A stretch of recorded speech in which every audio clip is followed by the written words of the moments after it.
Hello friends, जय श्री राम। जैसे अब विंटर्स आने वाली हैं, दशहरा चला गया, दशहरे के बाद ऑलमोस्ट सर्दियां स्टार्ट हो जाती है। धीरे धीरे एसी बंद हो जाते हैं घरों में और पंखे की स्पीड भी धीरे धीरे कम हो जाती है। और एक आज से 1 महीने बाद ऑलमोस्ट पंखा बंद रहेगा 2-3 महीने तक, जो नॉर्थ इंडिया में मैंने देखा है। मैं नॉर्थ इंडिया के हिसाब से बात कर रहा हूँ। फर्दर जिस एरिया में मतलब सर्दियाँ कम पड़ती हैं या मौसम ज़्यादा चेंज नहीं होता, सर्दियाँ मतलब मौसम में चेंज तो हर जगह आता है, चाहे वो कोई भी एरिया हो। लेकिन बस वो रहता है कि कुछ जगह पे रात को ठंड बढ़ जाती है, तो कुछ जगह पे जैसे नॉर्थ इंडिया में दिन और रात दोनों टाइम ठंड रहती है। धूप निकल जाए वो चीज़ अलग है। तो अभी आप उसमें क्या कर सकते हैं कि बच्चे की रूटीन में जैसे हम उसको आटा ही देते आ रहे हैं, तो उस आटे को धीरे धीरे चेंज करो।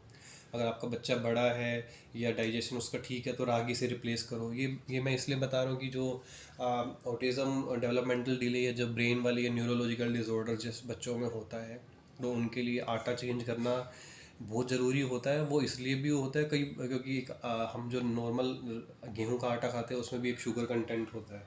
ठीक है, उसके अलावा आटे को रिप्लेस करना इसलिए ज़रूरी होता है कि हर आटे की एक अपनी अपनी प्रॉपर्टी होती है, हर आटे का अपना एक बेनिफिट होता है।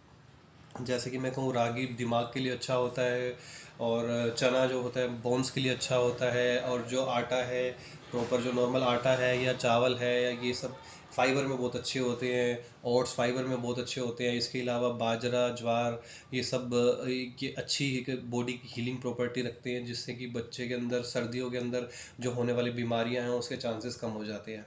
तो आपको करना क्या है, रागी से या जो धीरे धीरे बाजरा, ये इनसे रिप्लेस करना है। पहले तो आपको मतलब इसका कंटेंट ऐसे रखना है कि अगर आपको उसका बेस में जो रखना है, चना रख सकते, चने का जैसे बेसन रख सकते हैं। बेसन के अलावा आप उसके अंदर सूजी भी रख सकते हैं। और फर्दर थर्ड, आपको एक गरम आटा जैसे रागी हो गया या ज्वार बाजरा या कुछ ऐसा हो गया, तो आप इसकी कंटेंट ऐसे ऐसे करके धीरे धीरे जो हीट वाली प्रॉपर्टी, जैसे ये बाजरा, ज्वार, ये कुछ रागी, कुछ ऐसे आटे होते हैं जो गर्म होते हैं। आप नेट पे देख सकते हो इनकी प्रॉपर्टी क्या है, लेकिन गर्म होते हैं, सर्दियों के आटे होते हैं।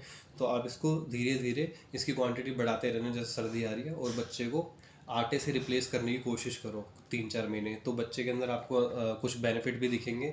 अगर बच्चा सर्दी में, क्योंकि जो सर्दी में हम जो खाते हैं वो हमें लगता इसलिए भी है क्योंकि एक तो हमें सर्दियों में ना हमारी बॉडी के अंदर का जो टेम्परेचर होता है ना, उल्टा और ज़्यादा गर्म हो जाता है। तो और जो भी खाते हैं हमें पचता है, जठराग्नि अपना अच्छा काम करती है। खाते टाइम बच्चे को पानी ना दे, कोशिश करें आटे को रिप्लेस करें इन्हीं आटों से। ब्लेंड बना के, मतलब ब्लेंड मतलब मिक्स करके, जैसे 3-4 मल्टीग्रेन, बाहर से मल्टीग्रेन बना बनाया आटा ना लो, अपने घर पे 250-250 ग्राम या आधा आधा किलो के आटा लो।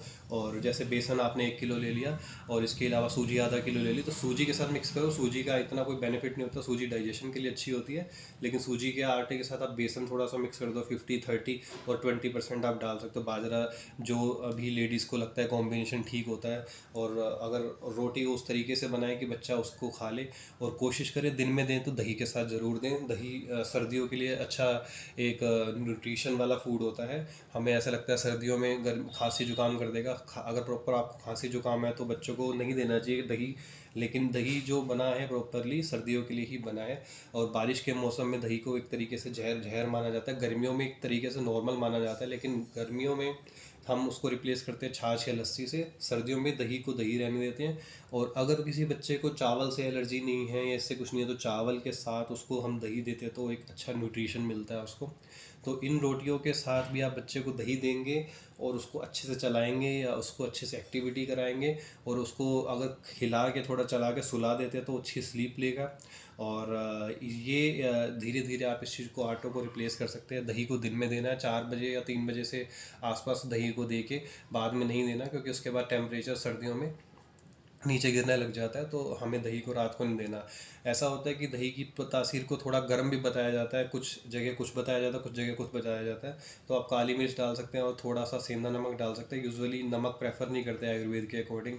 दही के अंदर शक्कर में प्रेफर की जाती है, इसलिए चावल, शक्कर और दही अगर हम बच्चे को देते हैं तो एक अच्छा बेनिफिट करता है। अगर बच्चे के अंदर आपके हाइपर एक्टिविटी नहीं है तो ये फूड आप ट्राई कर सकते हो, चावल, दही और शक्कर का। ठीक है। अदरवाइज़ बच्चा अगर थोड़ा हाइपर एक्टिव लगता है आपको, तो दही और चावल या दही और ये जो आटे का मैंने बताया कि आप आटे को मिक्स करके ऐसे बना के दे सकते हो। तो सर्दियों में ये एक बहुत अच्छा काम कर सकता है, बच्चे को बीमारियों से बचा सकता है। तो कोशिश करो कि आप जल्दी से जल्दी इस चीज़ को रिप्लेस करो।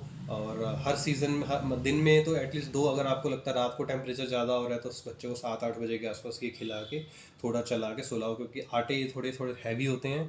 बोला जाता है कि मिक्स करने के बाद आटा हल्का हो जाता है, लेकिन कुछ आटे को रिप्लेस करते ही बॉडी उतनी जल्दी एक्सेप्ट नहीं करती, तो हर चीज़ डाइजेशन में थोड़ा थोड़ा टाइम लगाती है। दही अवॉइड करनी है रात को, मतलब अगर आप नॉर्थ एरिया में रह रहे हैं तो 3-4 बजे के बाद दही अवॉइड करना।